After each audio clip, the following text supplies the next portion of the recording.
الحمد لله الذي لا يسكن السماء ولا يجلس على العرش.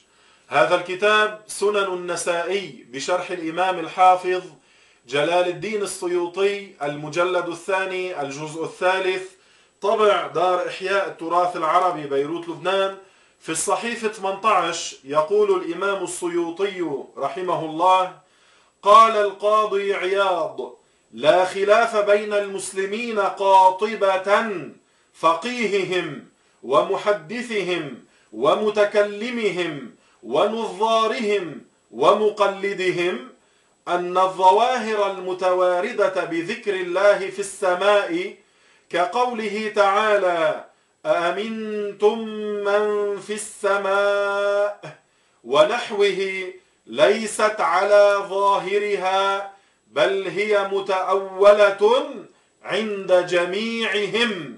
هذا ما نقله السيوطي عن القاضي عياض وأقره عليه، والحمد لله رب العالمين.